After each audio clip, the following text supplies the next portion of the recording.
Bonjour mes amis, j'aimerais partager avec vous une théorie que je professe depuis très longtemps, qui est que les États sont toujours, quels qu'ils soient en apparence démocratiques ou non, sont toujours fondamentalement totalitaires. Ça signifie que les États sont toujours totalitaires dans la substance, même si dans la manifestation, certains nous apparaissent comme démocratiques, libéraux et autres, et certains nous apparaissent comme des dictatures. Mais ça, c'est une façade. Sur le fond, ils se rejoignent tous sur quelque chose. Ils veulent tous augmenter leur contrôle sur les gens, augmenter leur pouvoir. Et la seule résistance, finalement, c'est la résistance qu'ils vont retrouver chez le peuple. Parce que si on les laissait faire sans absolument aucun contrôle, on laisse juste faire. Soit on finit dans des trains, hein, comme c'est arrivé, on finit dans des vélodromes, ou on finit mourir sous strangulation par un agent de l'État en uniforme en plein jour dans la rue.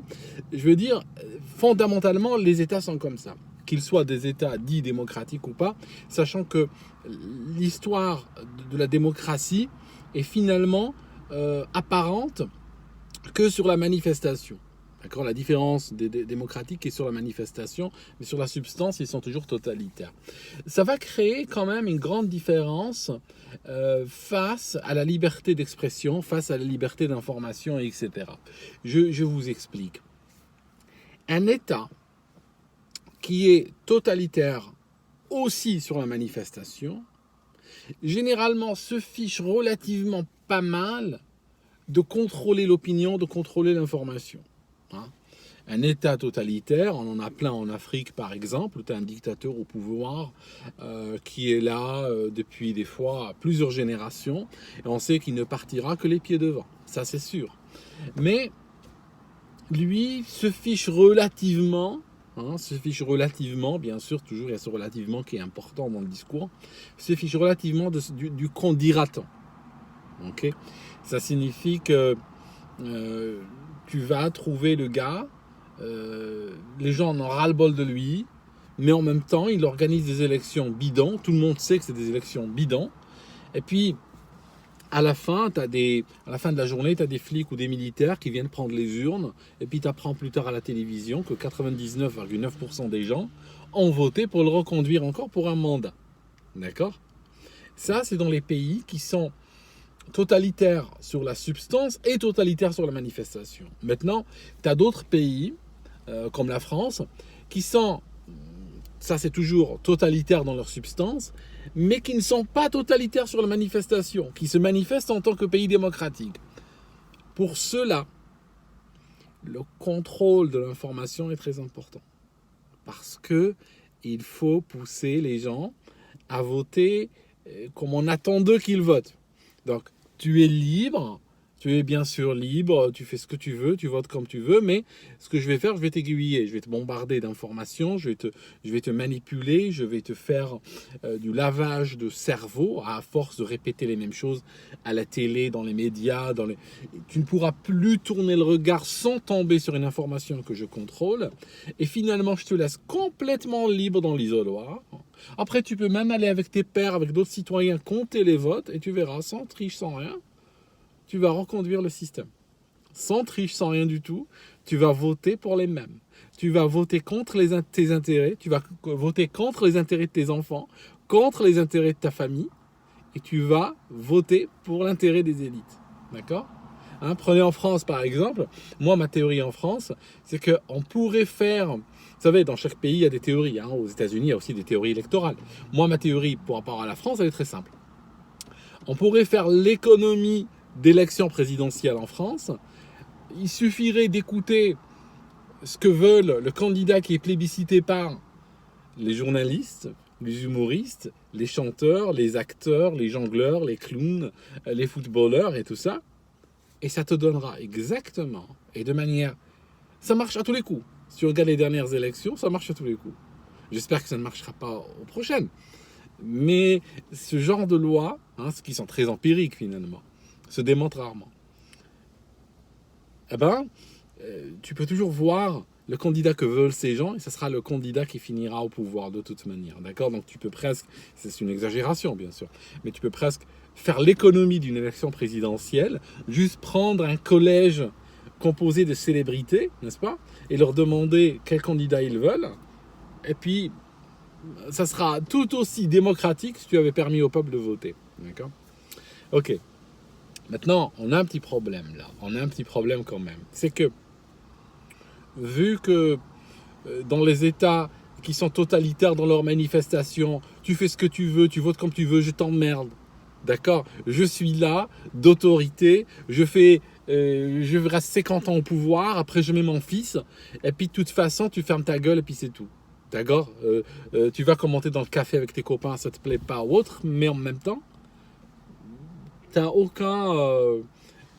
peux rien faire. D'accord? Ça, c'est dans les pays totalitaires. Mais dans les pays qui veulent garder une facette démocratique, ça ne marche pas comme ça. D'accord?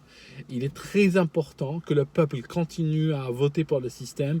Il est important que le troupeau continue à se diriger vers où on lui dit d'aller. Et ça, on le fait généralement par médias interposés. Donc,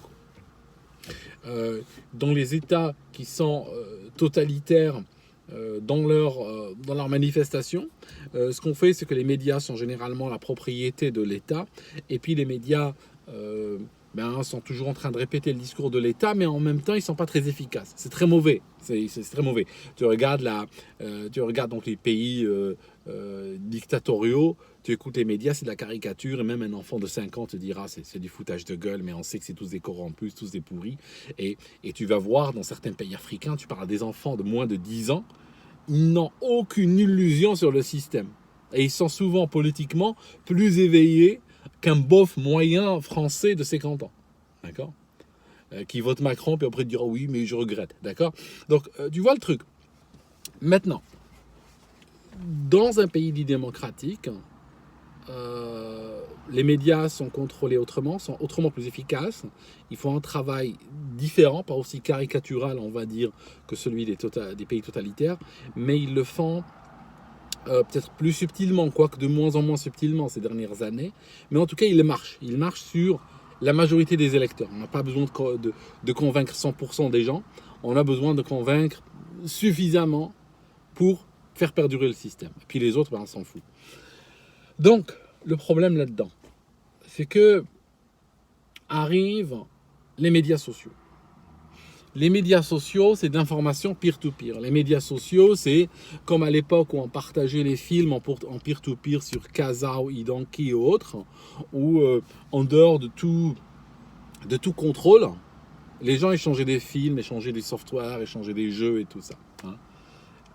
Aujourd'hui, ils s'échangent de l'information. Ça signifie que l'information est partagée, l'information est décortiquée. Il n'y a plus personne qui reste dans son coin et qui croit qu'il est le seul à penser ce qu'il pense. Il suffit qu'il rentre sur Twitter, ou sur YouTube ou sur d'autres médias sociaux et il va voir qu'ils sont très nombreux à partager les mêmes idées. Et à ce moment-là, il va aller plus loin encore en renforçant ses convictions et puis forcément en s'organisant avec ses pairs. Et ça craint beaucoup. Ça craint beaucoup malheureusement parce que le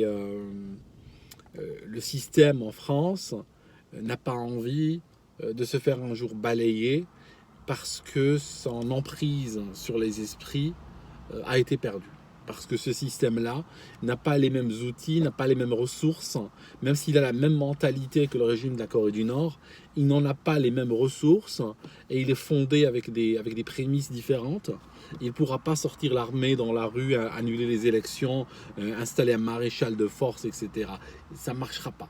Ça ne marchera pas. Donc, il a besoin de garder ce semblant de respectabilité.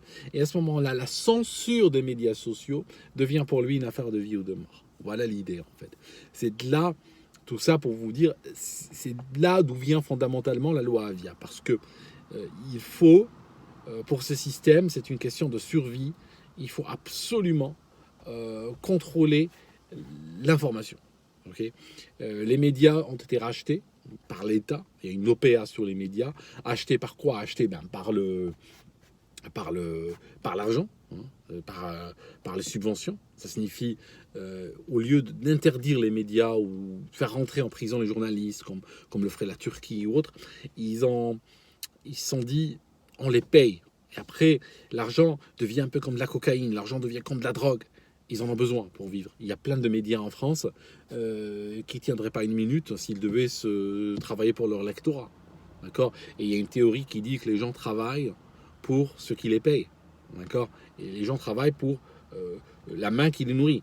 Donc si ces médias sont nourris par l'État, ils ne vont pas se retourner contre l'État. Donc c'est à la base de cette théorie que l'État français a commencé à subventionner les médias. Et comme en plus ils étaient en perte de vitesse par rapport aux médias sociaux et tout ça, cet argent était pour eux une affaire de survie. Donc c'est créé un petit peu cette relation extrêmement malsaine entre les médias et l'État, et ils sont devenus comme ça des médias d'État, quoi. Et ils font la promotion de l'idée pure, n'est-ce pas? Dès que tu as des institutions qui sont financées par l'État, ils deviennent gangrénés par le gauchisme, par le progressisme, par des oisifs qui n'ont jamais créé quoi que ce soit de leur vie, mais qui sont là, et puis ils n'ont pas besoin ils ne tiendraient pas une seconde dans le privé, n'est-ce pas? Mais comme ils travaillent techniquement pour l'État, ils peuvent faire ce qu'ils veulent. Ils peuvent commencer à se déconnecter de la réalité, puis nourrir des idées complètement loufoques. Et puis bien sûr, ils les imposent aux autres. Je vais utiliser le concept de la pureté de l'idée. C'était quelque chose que je suis en train de développer l'autre jour, que la gauche a toujours cette vision de la pureté, tu vois. Durant les années 30, 40, elle avait sorti l'idée de la pureté de la race.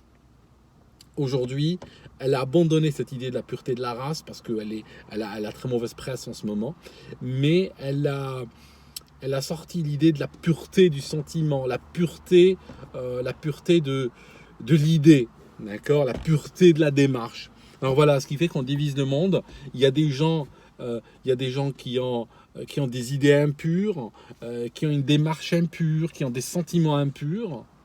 Et puis ceux-là n'ont pas droit au chapitre. Ceux-là, il faut les éliminer. Il faut les éliminer de l'espace. Il faut leur faire taire. Il faut que ces sentiments-là, ces idées-là, ces discours-là soient complètement éradiqués, complètement effacés. On retrouve là toujours cette réflexion, cet instinct, cet atavisme, cet instinct très primordial de la gauche, d'éradiquer tout ce qui n'est pas comme elle, et en même temps promouvoir quoi? Promouvoir l'époque de l'idée pure, du sentiment pur. D'accord, tu vois où je veux en venir? On a juste changé les supports en réalité. On a juste changé les supports, mais les idées profondes, les idées sous-jacentes sont les mêmes. C'est pour ça que je vous disais depuis le début de cette vidéo, il faut toujours se méfier. Chaque chose qui est autour de nous finalement se présente sous une manifestation, mais il y a une substance derrière. Il faut toujours réfléchir en termes de cette dualité entre la substance et la manifestation, et parfois il y a un fossé entre les deux. Voilà, c'était juste quelques idées au passage que je voulais vous livrer comme ça en vrac. Et puis je reviendrai probablement extrêmement vite même.